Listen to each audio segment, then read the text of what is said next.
সকাল সকাল দেখি ডাব দাদারা এসেছে ডাব পাড়তে আমাদের গাছ থেকে।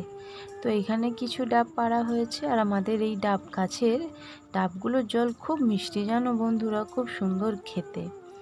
আর আজকের ওয়েদারটাও বেশ খুব সুন্দর। আর এখানে কিছু ডাব রাখা আছে, আর পেছন সাইডেও গাছ আছে, ওখানে ডাব পাড়তে গেছে, সব একসঙ্গে জমা করে নিয়ে তারপরে ওরা যাবে। আর এইদিকে দেখো মন্দিরও ধোয়া হয়ে গেছে, আর উঠোনটাও দেখতে পাচ্ছ কত সুন্দর পরিষ্কার করে ঝাঁট দিয়েছি। তো চলো বন্ধুরা, আমার সঙ্গে থাকো, ভিডিওটা দেখতে থাকো। শুভ সকাল আমার প্রিয় পরিবার, তোমরা সবাই কেমন আছো? আশা করছি যে যেখানে আছো ভালো আছো, সুস্থ আছো। হাওড়া জেলার ছোট্ট একটি গ্রাম থেকে আমি প্রিয়া, আমার ব্লগ চ্যানেলে তোমাদেরকে জানাই অনেক স্বাগত, অনেক ভালোবাসা। বড়দের প্রণাম, আর ছোটদের জানাই অনেক ভালোবাসা। আর কেউ স্কিপ করে দেখো না প্লিজ, পুরো ভিডিওটা দেখার অনুরোধ রইল তোমাদের কাছে বন্ধুরা। তারপরে দেখো নারকোল ছিল, বরকে বললাম নারকোলটা ছাড়িয়ে রাখো, কিছু করব। তো নারকোল টারকোল ছাড়িয়ে সমস্ত কাজ ওইদিকে সেরে বসে পড়েছি টিফিন করতে দুজনে। আর এইদিকে দেখো শসা, কাঁচা লঙ্কা আর টমেটো দিয়েছি, ওকে বললাম ভালো করে একটু মুলে সর্ষে তেল বিট নুন দিয়ে মাখিয়ে দাও। আর এই পেঁয়াজটা কাটা আছে, ও মুড়ির সঙ্গে খাবে, আমি খাবো না। তারপরে দেখো বন্ধুরা, টিফিন সেরে বেরিয়ে পড়েছি কর্তাগিন্নি কাজ করতে। আমি এইদিকে কাজ করছি, ও ওইদিকে কাজ করছে। কয়েকদিন ধরেই ভাবছি একটু পরিষ্কার করব, হয়ে আর উঠছে না। বৃষ্টি বৃষ্টি করে দিনগুলো পার হয়ে যাচ্ছে। আজকে যেহেতু রোদ দেখেছি, তাই লেগে পড়লাম কাজে।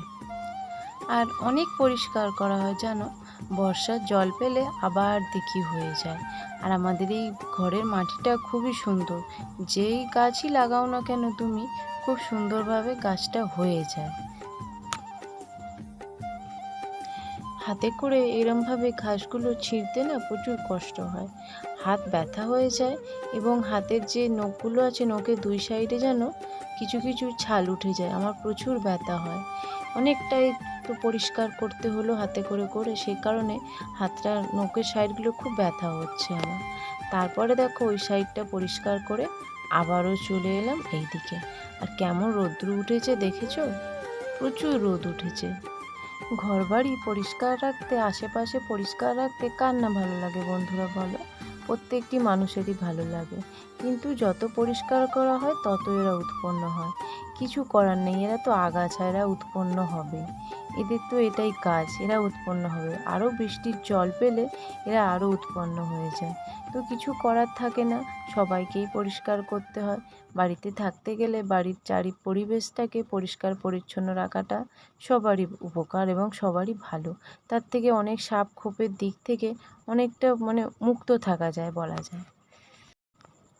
আর এইদিকে দেখো স্বামী স্ত্রী মিলে বাড়ির চারিপাশে যত আগাছা ছিল সবাইকে উপড়ে ফেলে দিলাম। আর এই তো সামান্য কিছু দেখছো, এর আগে অনেক পরিষ্কার করেছি। সবার যদি ভিডিও করতে যাই বন্ধুরা, ভিডিওটা অনেক বড় হয়ে যাবে, তো তোমাদের কারোরই ভালো লাগবে না। সেই কারণে ছোট্ট করে তোমাদের সামনে এটা তুলে ধরলাম। আর এপাশে তো দেখতে পাচ্ছ কত সুন্দর পরিষ্কার হয়েছে। আবারও কদিন পরে তোমাদেরকে দেখাবো, দেখবে আবারও চার সাইডে বনে বনে পুরো ভর্তি হয়ে গেছে। তো ঘাস তো, এরা তো উৎপন্ন হবে। চলো আমি এটাকে গিয়ে পেছন দিকে ফেলে আসি। তোমরা আমার ভিডিওটা দেখতে দেখো, আবার পরে তোমাদের সঙ্গে দেখা হচ্ছে। তারপরে দেখো বন্ধুরা, অত তো কাজ করে এসে বাইরের ঘরের কাজ ছিল, এসেই ঘরদোর মোছামুছি, জল আনা সব করলাম। কারণ বাইরে তো রোদ উঠে যাচ্ছে প্রচুর, বেশি বেলা হলে না রোদে রোদে কাজ করতে খুব কষ্ট হয়। তারপরে বসে বসে অতক্ষণ ধরে ঘাস ছিঁড়তে হবে, প্রচুর কষ্ট হবে। সেই কারণে এসে ভেতরের কাজগুলো সারলাম। আর ওইদিকে দেখো আম ডাল, বেল ডাল, নারকোল ছোবড়া আমার বর সব রোদে দিয়ে রাখছে। তো খুব তাড়াতাড়ি একটা বাড়িতে সুন্দর একটা ভিডিও আসতে চলেছে, তোমাদের সঙ্গে শেয়ার করব কিসের জন্য এত কিছু আয়োজন করছে, তো সবটাই তোমাদের দেখাবো। আর এইদিকে দেখো চারিপাশটা কত পরিষ্কারটাই না লাগছে বলো। এখানে মনে পড়ে কত ঘাস হয়েছিল আমি ঝাড় দিতাম। এই যে দেখো গাছের গোড়া, উঠোন কত সুন্দর পরিষ্কার লাগছে। এই দিকটা দেখো, মায়ের, শাশুড়ি মায়ের ঘরের ওই দিকটা দেখো কত ভালো লাগছে বলো। দেখতে সত্যি এত ভালো লাগছে যে কি বলবো। মনে হয় যেন এরকম পরিষ্কারটা বেশ সব সময় থাকবে, আরও ভালো লাগবে, কিন্তু হয়ে ওঠে না। যখন সময় পাই তখন করি, যখন সময় পাই না হয় না। আর এখানে দেখো কত অ্যালোভেরা গাছ লাগিয়েছি আমি, দুটো মাত্র লাগিয়েছিলাম, তারপরে সব চারা হয়েছিল, আমি তুলে তুলে লাগিয়েছি। তো আমিও ভাবতে পারিনি যে নিজের হাতে অ্যালোভেরা গাছ এত সুন্দর হবে আমার। তো আমিও ইউটিউব দেখেই লাগিয়েছি। প্রথমটা বিশ্বাস করেছিলাম না, তারপরে ভাবলাম যে না, দেখি না, বিশ্বাসে মিলায় বস্তু তর্কে বহুদূর। সেই কারণে আমিও লাগিয়ে ফেললাম ইউটিউব দেখে, আর কত চারা বেরিয়েছে দেখো। আর এইদিকে দেখো বন্ধুরা, আমি বাসন মাজতে শুরু করে দিয়েছি। আর পাশে দেখতে পাচ্ছ অনেক কাচাকুচি আছে, ডুবিয়ে রেখেছি, ওগুলো কাচবো বলে।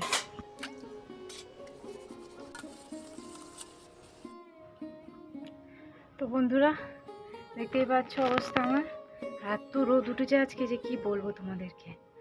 ও বাসন টাসন তো সব ধুয়ে রাখলাম, মায়েদের অনেক কাচার ছিল, সেগুলো কেচে মিললাম। তো ওগুলো আর শ্যুট করতে পারিনি, এত রোদ কি বলবো। ফোনটা কোথায় রাখবো, একটু রাখলেই তেতে যাচ্ছে ফোন। চলো তোমাদেরকে তবু একবার দেখিয়ে নিই। মানুষরাই বাইরে বেরোলে একটু দাঁড়ালে গরম হয়ে যাচ্ছে, আর ফোন তো ইলেকট্রনিক্স জিনিস, গরম তো হয়েই যাবে, তাই না বলো? রোদ্রুটা দেখছো তো কেমন।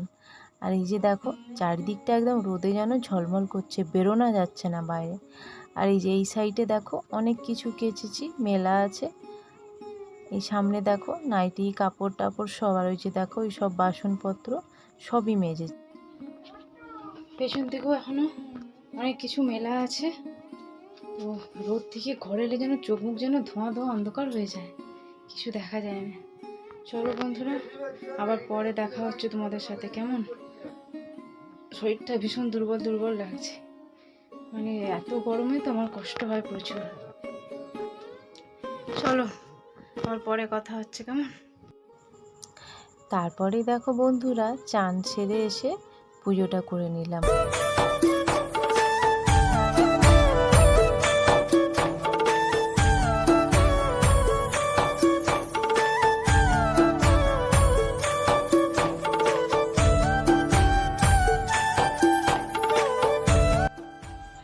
তারপরে দেখো বন্ধুরা চান করে এসে বাসন উপর করার সময় হয়নি, এখানে বসিয়ে রেখে আগে পুজো করতে চলে গিয়েছি। আর ওই যে দেখো মন্দিরেও আমার পুজো হয়ে গেছে, ওই জন্য তোমাদের একটু দেখালাম। ওই মন্দিরের পুজো হয়ে গেছে, ঘরের পুজো করে নিয়েছি। এখানেও দেখো ধূপ দিয়ে দিয়েছি ভোলেনাথ আর তারা মাকে। তারপর আমি রান্নার দিকে এবার চলে যাব। এই যে দেখো বন্ধুরা, আমি বসিয়ে দিয়েছি রান্না, আর ওইদিকে চিচিঙ্গেটা ভেজে নিচ্ছে। আজকে বেশি কিছু করব না, নর্মাল খাবার করব। তো ওই জন্য চিচিঙ্গেটা আগে ভেজে নিই, তারপর তোমাদের সঙ্গে কথা বলছি কি কি রান্না হচ্ছে না হচ্ছে। তো বন্ধুরা, তোমরা যারা এতক্ষণ ধরে আমার ভিডিওটা দেখছো, তোমাদের সবাইকে অসংখ্য অসংখ্য ধন্যবাদ আর অনেক অনেক ভালোবাসা। এইভাবেই আমার পাশে থেকো, আমাকে সাপোর্ট করো যাতে আমি এগোতে পারি। আর ওইদিকে দেখো আমি ডালটা সেদ্ধ করে নিয়ে দিয়ে দিয়েছি একদম ফোড়নে। আর এত ঝাঁঝ উঠেছিল, মানে কি বলবো, আমি তো মানে কাস্তে আরম্ভ করে দিয়েছি। আর ওইদিকে ডালটা হতে থাক, তারপরে তরকারিটা বসিয়ে দেবো। আলুও সিদ্ধ করে নিয়েছি, তাড়াতাড়িও হয়ে যাবে, অনেক বেলা হয়েছে।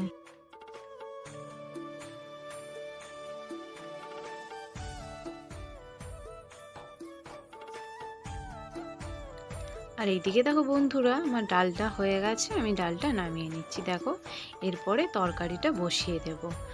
আমি যে দেখো বলতে বলতেই তরকারির জন্য কড়াইতে তেল দিয়ে দিলাম। তরকারিটা হয়ে গেলেই আমার রান্না হয়ে যাবে, আর কিছু নেই।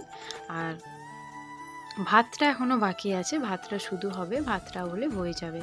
কারণ আগে ভাবলাম যে নিরামিষ যেহেতু করছি এগুলো করে নিই, ভাত বসিয়ে দিলে সগড়ি টগড়ি হয়ে যাবে, সেই কারণে আগে তরকারিগুলো করে নিচ্ছি, নিয়ে তারপর ভাতটা বসাবো।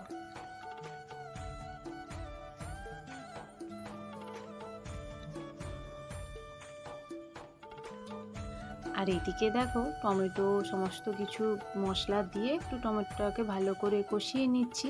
নেওয়ার পরে এই যে মশলাও দিয়ে দিচ্ছি, দেওয়ার পরে চিচিঙ্গেটা আর কুকারে একটু আলু সেদ্ধ করে রেখেছি, আলুটা আর চিচিঙ্গেটা দিয়ে দেব। কারণ আলুটা কুকারে দিয়েছি, তাড়াতাড়ি সেদ্ধ হয়ে যাবে এবং আমার তরকারিটাও তাড়াতাড়ি হয়ে যাবে। নইলে অনেক বেলা হয়ে যাবে, আর একে তো বেলা হয়ে গেছে, আরও অনেক বেলা হয়ে যাবে। তাই আজকে কখন ভাত খাবো সেই চিন্তাই করছি, ভাত খেতে খেতে না 4টে বেজে যায়।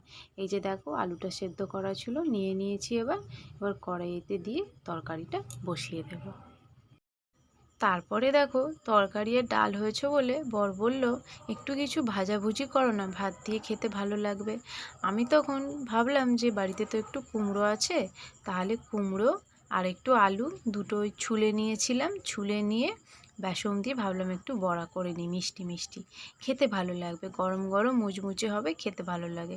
এই বড়াটা কিন্তু খুব সুন্দর হয় বন্ধুরা, তোমরাও একদিন বানিয়ে খেও। আর যদি কেউ না জেনে থাকো আমাকে কমেন্ট করে জানিও, আমি যখন পরে করব তোমাদের সঙ্গে শেয়ার করব কিভাবে করতে হয়।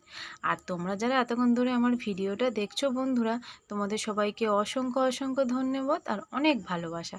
এইভাবেই আমার পাশে থেকো, আমাকে সাপোর্ট করে যেও, আমি তাহলে আস্তে আস্তে ঠিক এগোতে পারবো তোমাদের সাপোর্ট আর ভালোবাসায়। তারপরে দেখো এখানে সমস্ত তরকারি তো হয়ে গেছে, চাপা দিয়ে রেখেছি এবং থালা নিয়ে নিয়েছি, লেবু নিয়ে নিয়েছি, শুধু ভাতের অপেক্ষাতেই বসে আছি। আমার বর বলছে কখন হবে, কখন খাবো গো, ভাত তো এখনও হচ্ছে না। আমি বলবো কী করব, কত বেলা হয়ে গেল, আর কটা বাজে দেখো ঘড়িতে, এখনও আমার ভাত ফুটছে, তো জানি না কত বেলায় খেতে বসতে হবে। তারপরে অনেকক্ষণ পরে দেখো খেতে বসেছি ফাইনালি, ডাল, চিচিঙ্গে আলুর তরকারি আর ওই যে বড়া ভাজা, আর এটা একটু সে কালকে ঢেঁড়সের টক ছিল সেই টকটা। তো চলো বন্ধুরা দুপুরের খাওয়া দাওয়াটা সেরে নিই, আবার তোমাদের সঙ্গে পরে দেখা হচ্ছে। আমার বর দেখো এদিকে লেবু নুন সব দিচ্ছে, আর খুব খিদেও পেয়েছে জানো, কিছুই তো সেরকম খাওয়া হয় না, সেই দুটো যা মুড়ি খেয়েছিল। সন্ধে নামবে নামবে, এত সুন্দর দৃশ্যটা তোমাদের সঙ্গে না শেয়ার করে থাকতে পারলাম না, সন্ধে দেখাতে যাব তাই দেখলাম। তো চলো বন্ধুরা আজকের মতন ভিডিওটা এখানেই শেষ করছি, দেখা হচ্ছে পরের দিন নতুন ভিডিও। সবাই ভালো থেকো, সুস্থ থেকো, আমার পাশে থেকো, সবাইকে টাটা।